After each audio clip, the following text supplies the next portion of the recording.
I want to ask you one last question because I know you like, well, dang. But Oh no, you good. You good. one last question because for those of you who don't know, Mr. Westbrook's my brother Nick. He is the foremost, and I'm gonna say foremost because I'm claiming it, numerologist of our young times right now. One of the up and coming, surely to be scholars, elders at one day, of numerology. Supremenumerics is his company. And let me let you know, the brother can go in on some numerology. So with that being said, I'm about to ask you, Yeah. what is the numerology for love? Oh yeah. Listen. Me and you, we right here. We right here because that's what I was going to close out with on mine was because I told y'all we always connected. We always connected, y'all. yes, That's we my are. brother. Yep, you already know. You already All know. right, bring And it, it's bro. very and it's right in alignment with many of the points we brought up and kind of alluded to. And so just to give a quick crash course with numerology, of course you could take the numbers of someone's birthday to break down the characteristics and the traits about that person, but we also could take the letters. Each letter in the alphabet has a numerical value, so we're able to break down the meaning and vibrations of words numerically, and those words can tell us vibrations just like the letters in someone's name can tell us characteristics and traits about that person. The letters in a word can give us the vibration of certain words and phrases. And I use two systems of numerology: the Chaldean and the Pythagorean. The Chaldean is the older system of numerology. Pythagorean is the modern system, the newer system. Both both of which are accurate, but Chaldean, the older system, is a little bit more it's a little bit more accurate. And it's a little bit more mystical and more occult.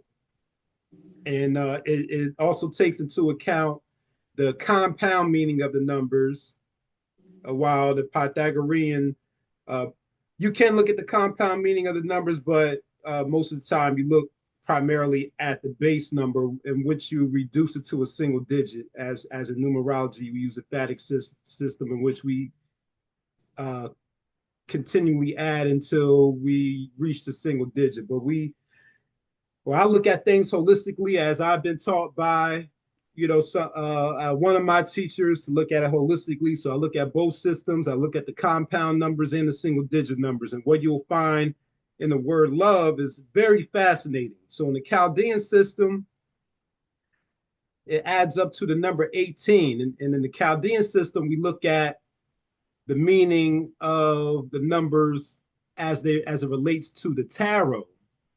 So in the tarot deck, the number 18 is the moon card.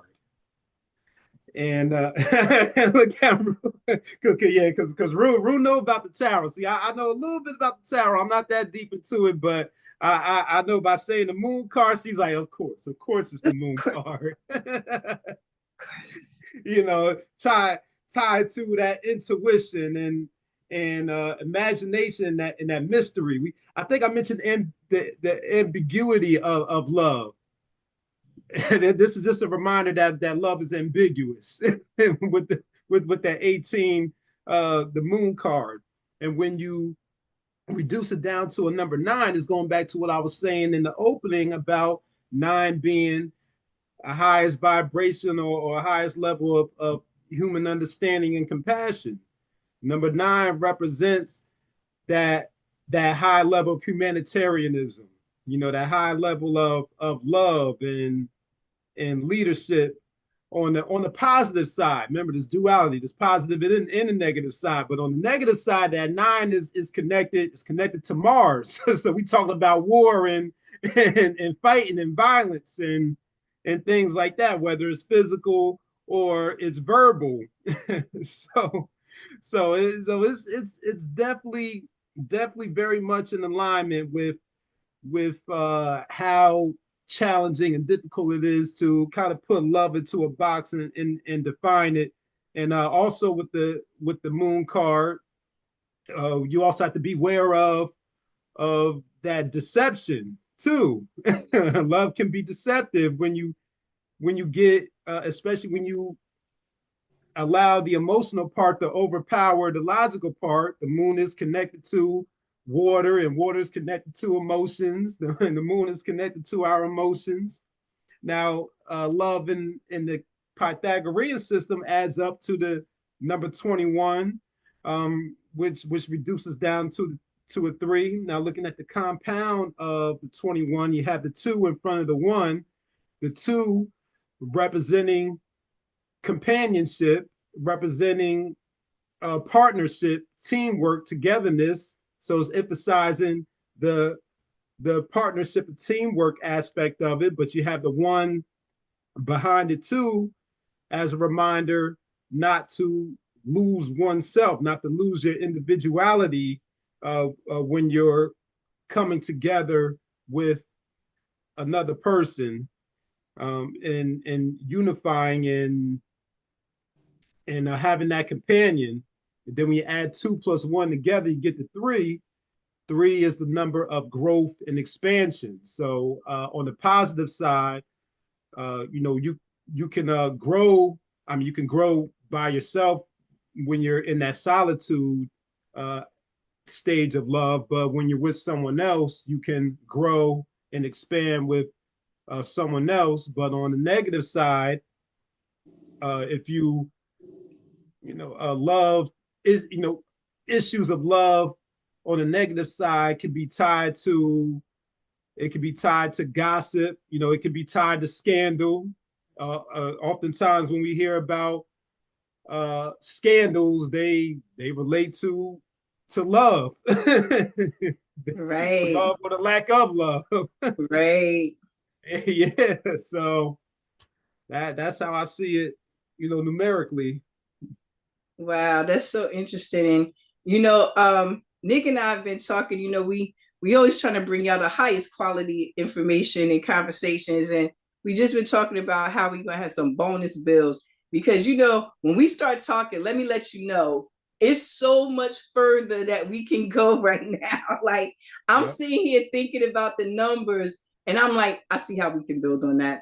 I see how that makes sense. It's just like when you said the moon card, I said, of course it's the moon card.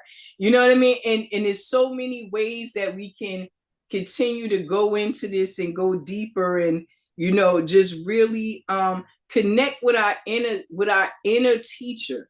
That's what we share in these books for y'all. It's not for y'all to just take our opinions of the books or our summaries of the books and say, oh, well, this is whatever. It just be like, yo, here's some information. This might resonate with you. Check it out. You know what I mean? Some of it you might want, some of it you don't. But it's very important that we continue to do that refinement process. And I really am grateful that you brought this book. And I'm like right now I could be finished. I feel like I feel like, well, that was a great talk. Now we done now. It's like we didn't even give y'all rules book yet. I know. So that's why I'm telling them they gotta join us when we do these bonus bills, because the bonus bills, basically what they're gonna be doing is continuing these conversations, because one of the things that we enjoy are asking questions here, and because we realize questions take you deeper into contemplation and self-reflection and self-refinement, and that's what we are all about.